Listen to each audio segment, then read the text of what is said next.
Hi, and welcome to Infertility Unfiltered, where fertility experts and warriors are joining forces to provide you with tips, tricks, information, and all of the things so that you can take back control of your life and get your baby on board. Hi, I'm Jennifer Robertson, and today we are lucky enough to be joined by Hethir Rodriguez. Now, Hethir is the founder and president of Natural Fertility Info.com. She's been a certified herbalist for over 19 years, holds a bachelor's degree in nutrition sciences, and is a certified birth doula and massage therapist specializing in fertility massage. Hethir has dedicated her life to helping provide a source for high quality, research-based information and support for those on their journey to becoming parents. And that's exactly what we are going to be talking about today. We're going to be talking all about supplements and herbs and the best way to use them to assist reproduction. We're going to be demystifying all of the myths and going right back to basics.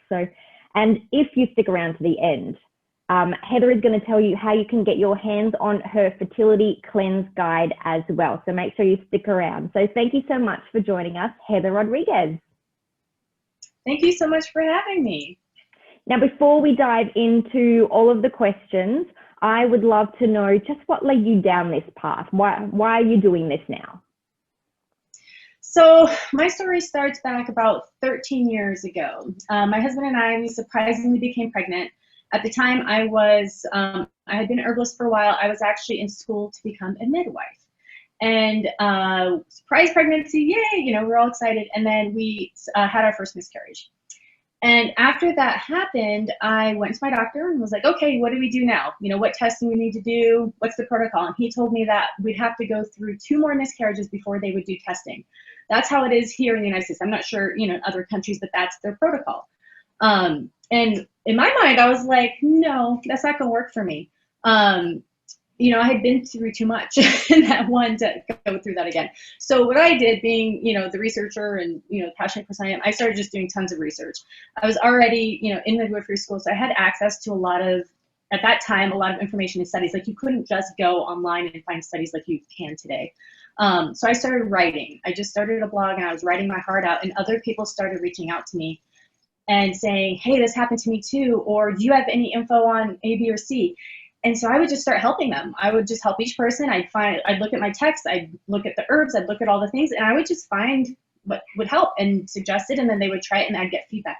So that's how it started 13 years ago. And I had thought I thought my calling was to be a midwife. Like, ever since I was little, I was like, I am going to deliver babies. And then I realized it looks a little different for me. You know, I am still a midwife in a way. You know, I just started a little earlier.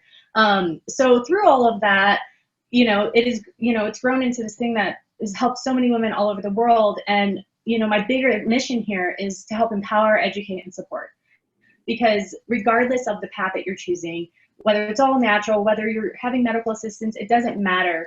You know, my goal is for you to feel empowered, to know what your options are, and to be able to do the things that you can instead of just waiting till that 3rd time to get that test, or, you know, whatever it is for you. So it's an opportunity. The fertility journey is an opportunity, you know, of exploration, learning more about your body, and also doing what you can, you know, what can be in your hands. So yeah, I love that. I love it, love it, love it. Now, let's talk supplements and herbs, because supplements, for me, like, they seem to be this magic pill. And when we're on our fertility journey, we are struggling, we Google, and we go out in search of that magic pill. So we can get to the point where we've done so much research and we're taking so many supplements and we're not quite sure why we're doing it, and it's becoming this overwhelming thing. I want to talk to you today about, number one, why are we taking it? And let's break down some of those myths. So in terms of supplements, why would someone take supplements, and what role do they play in improving our reproduction? Well, there's a couple different areas that we focus on when we are helping someone with their fertility. So, you know, we generally actually start with basics. So we'd start with someone with looking at the diet. We'd start someone with looking at mind body. We'd then look at tools for them to listen to their body. And then we actually add in the herbs and supplements. So for us, it's not actually where we start, just because those are very specific and they're very unique to each person's path. Whereas changing the diet or supporting the diet, tracking the fertility, those types of things are pretty universal. Like that's the foundational type stuff. So we generally start there because the herbs and supplements, like all of my, anyone who watches my YouTube or watches my Instagram, I'm always like, you know my answer. We first need to start with diet, and then we get to add these other things because you have to have the ingredients in order for the effects that the herbs and supplements are going to have on your body. You have to have the ingredients to make the hormones or to have these supportive effects. So they work hand in hand. I think that people love the herbs and supplements because they can just be purchased, they can just be ingested, but they aren't magic pills. The reproductive system and hormonal system is extremely complex. That's one of the reasons I like using natural therapies, is because they're supportive of entire systems instead of having a specific effect on something. So for example, we would use herbs or supplements to help to support the endocrine system, which in turn helps ovulation. We wouldn't be forcing ovulation or having a direct stimulating effect on the ovulation. So it makes them a lot safer. It also makes them more supportive because our end goal is a healthy baby and a healthy pregnancy. Our end goal isn't, I need to ovulate this month. Like there's a bigger picture.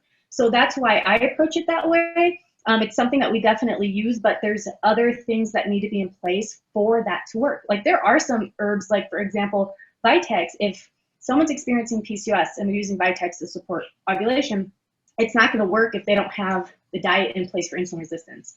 It just won't. So those things go hand in hand. And I know it can be frustrating because a lot of people want to be pregnant yesterday. They want to be pregnant last year. But you know, that's kind of how it's going to work. So we're supporting the systems and then things function normally or more balanced on their own rather than it being forced. Absolutely. And I think you really hit the nail on the head, you know, like it's the process. And so a lot of the time we go just to the supplements because it's the easier thing. It's the easier option than actually modifying your diet and your mindset, because those are the real hard things. So absolutely wholeheartedly agree. Now, what's the difference between supplements and herbs, and what's the difference and what do they do? So there's actually going to be a pretty big difference. So I find when I'm trying to, like, there's certain cases where we're adding more nutrients to the body. So a lot of fertility issues can happen because of nutritional deficiency. So if someone's missing a period, someone's not ovulating, there's just a whole long list.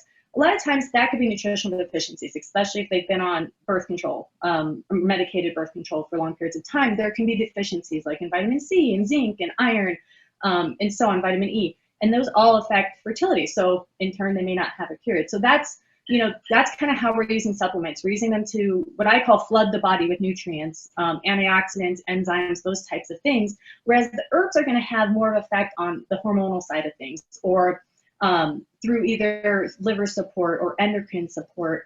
They're going to be the ones who help increase circulation. So they do have different roles that they play. So we work with them in combination. But the big difference is going to be a lot of the supplements, if you're doing medical fertility treatments, you can still use them, of course, with your doctor's consent. They're not going to have an interfering effect with like the medicated cycles, whereas the herbs, you don't do them at the same time. You don't want to do them well ahead of time to prepare and all of that, because we don't know if there's an effect with herbs that might be supporting the hormonal system while you're taking hormones. There haven't been studies on it. So we just kind of like, let's prepare ahead of time and get everything ready. So that's another big difference, is kind of how and when they can be used. But they would have a different effect, because one's kind of more of a nutritional focus, whereas the other one is more of a tonic systems focus. Hope that makes sense. Yes, absolutely. And so in terms of the herbs, if they're actually on a cycle, do not be using the herbs or anything like that.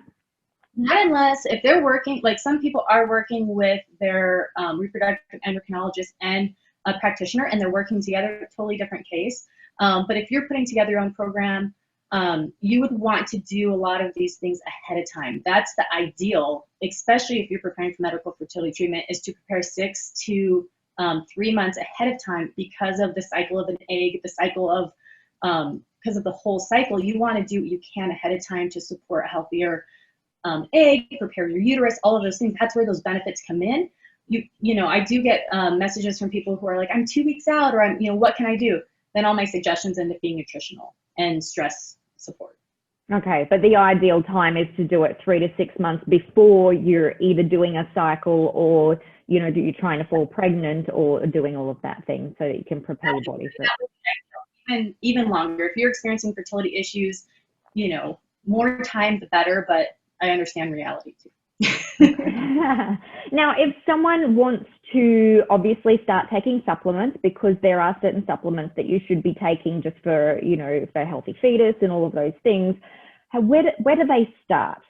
And I know the answer is not on Google. Like, who do they actually go to see? Because a lot of the times you might be going to see a naturopath, and then you might be going to see a Chinese medicine specialist and everything like that. And I'm conscious that I think that's where we get into that trap of we're taking so many different supplements and things that perhaps they might be working against each other. So who's the single source? Where do they go first?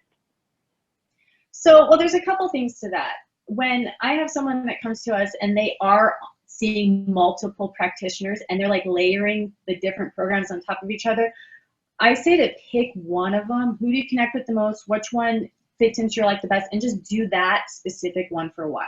I do not suggest compounding different protocols on top of each other, because then you're taking 20 pills and you don't need to be. So that's first of all. The other place to think about is I like to, if someone is just getting started, then it's a lot simpler than if someone has known fertility issues. If they do, then I make sure I'm like, have you had testing done? Do we have as much information as we can possibly have? So it is okay to be working with multiple people. It's just how you're doing your program. You don't want to layer everything on top. So once you get your hormones tested, so much easier to have a direction to focus on. So that's kind of what I say to the person taking 20 different things. It's kind of like, let's pick something for 3 months, see what the results are. If that's not working out for you, then, maybe try something else. For a lot of people, there's some foundational steps, and you just want to make sure these are kind of checked off so that you have everything you need to have a healthy period, healthy ovulation, and you're able to produce hormones, like just the basic foundational things. So that'll be some type of multivitamin that's going to have folate. Generally here, we're suggesting whole food prenatal. Might as well just get started with it. For both the men and the women, the man would be on a supplement as well, a multivitamin. And then some type of essential fatty acid. Here, cod liver oil is really popular. You could also do hemp seed oil, anything that's high in omega-3. That's going to be extra helpful, but that's just kind of like the foundational things to get started. That in addition to a healthy diet, just getting the healthy fats and getting that baseline for nutrition through whole food diet that's like the ground level of where to get started. And are there any rules in terms of the limit? Like how many different things, if there is someone out there watching and they're taking 10 supplements a day, like when is too much? When should that red light go off and they'll go, okay, I'm doing too much. I need to strip it back a little bit and get simpler in terms of what I'm taking?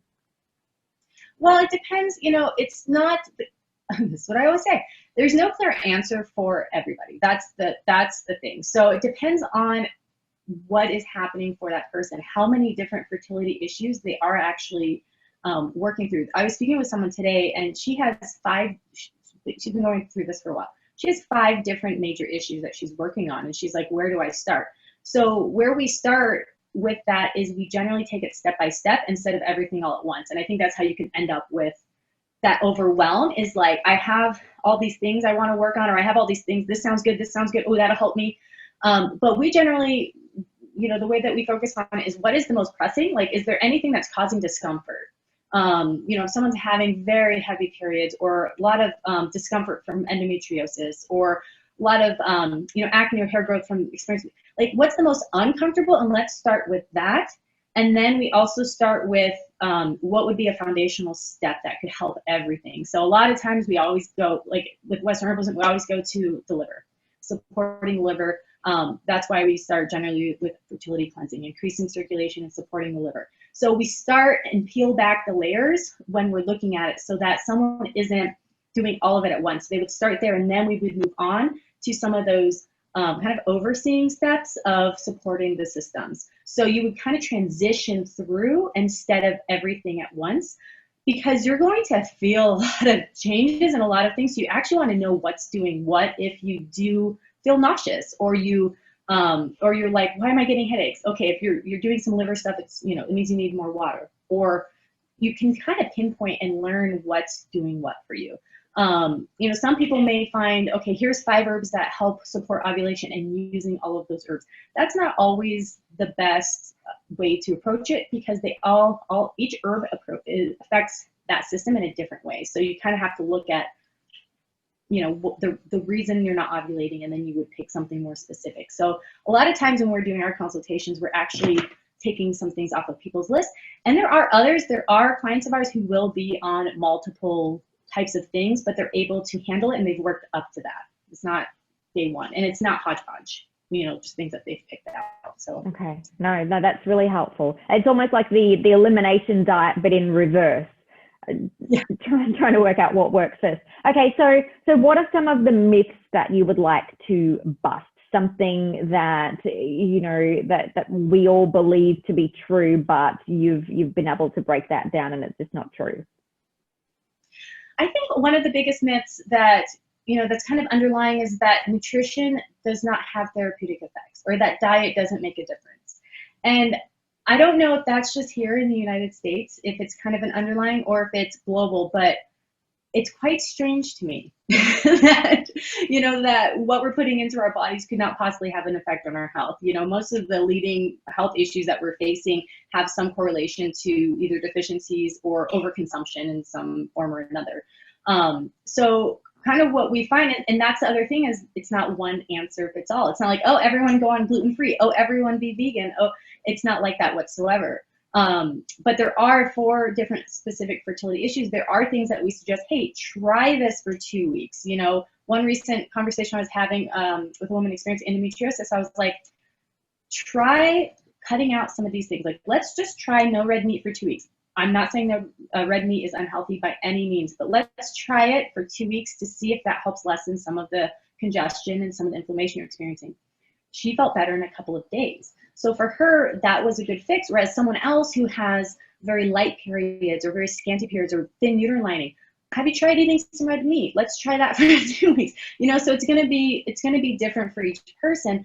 But the really cool thing with diet is you do see a difference pretty quickly when it comes to some of those things that are from like inflammation, or things that can be, you know, increase of circulation because of the nitric oxide in beets, or just different things like that. That's one of the biggest myths that I see, is the effects that food can have, and they can actually have them pretty quickly. Like, it's not overnight cure or anything like that, but you can see, oh, this is making a difference for me. I do have more energy, or I do, you know, I'm feeling better. My cycle is different next month. Yeah, absolutely. And do you want to speak to alcohol and caffeine as well? Your beliefs, any myths on that you want to bust? Well, again, see, the thing with it is there's different layers for everybody. So there's some people who, you know, they get upset because they're like, how come I can't have all of these things, but this lady over here sneezes and she's pregnant? I don't know. I don't know the reason. But so what we do is we kind of go through a list of elimination. So when it comes to caffeine, some people are going to be completely fine with it. But if you're someone who has recurrent miscarriages or excess estrogen type conditions, like where things are growing in the body, such as like endometriosis, or cysts, or fibroids, those types of things, like things are being stimulated too much, bringing down the estrogen is going to be helpful. And caffeine is one of the things on the list that through studies have shown to increase estrogen in the body when it's overconsumed, right? So that's kind of when you come to that point and you're like, all right, here's something maybe we should try. It's not like across the board, or gluten, you know, for example. There's not necessarily a direct correlation to PCOS and gluten, but we've seen great effects with people trying it. Some other people did nothing. So I think that's kind of where those things fall onto the scale. And same with alcohol. For some, it's going to be fine. And for others, you know, it's going to turn into sugar. It turns into sugar in the blood for everybody, but it's going to affect them more because they're experiencing PCOS and want the insulin resistance and their blood sugar levels to stay balanced. So it's going to be, you know, different for each person. And it's not like, okay, we're trying to get pregnant tomorrow, let's cut out all these things.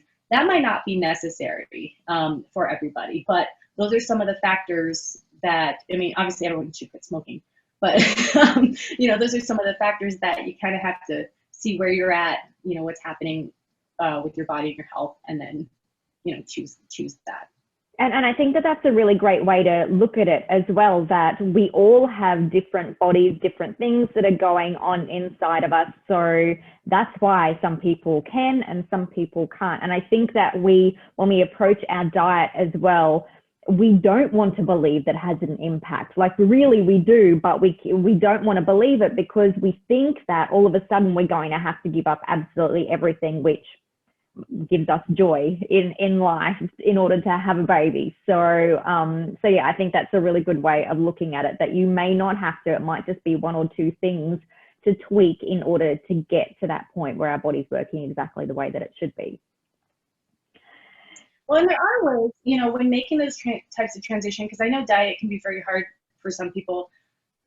The way that I like to approach it is I like to have people add things in so that we're not like, okay, these are all the things you can't have. It's more like, let's add in a salad a day that's going to have some type of beans on it.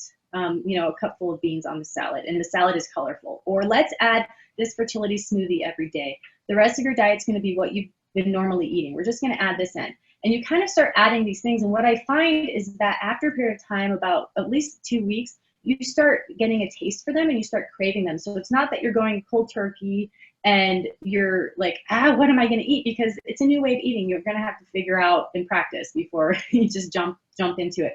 But I find you actually start craving those things more by just starting to slip them into your diet.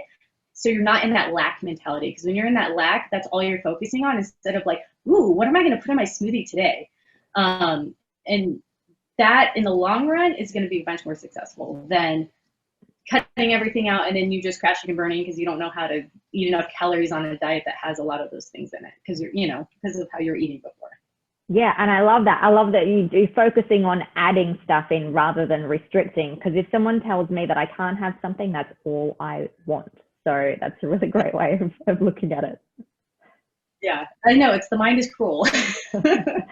Okay, are there any other last bits of advice that you would love to offer anyone who is struggling to conceive, just on a general basis? It can be to do with supplements or herbs if you like, but just in general, what's one piece of advice you'd give a woman?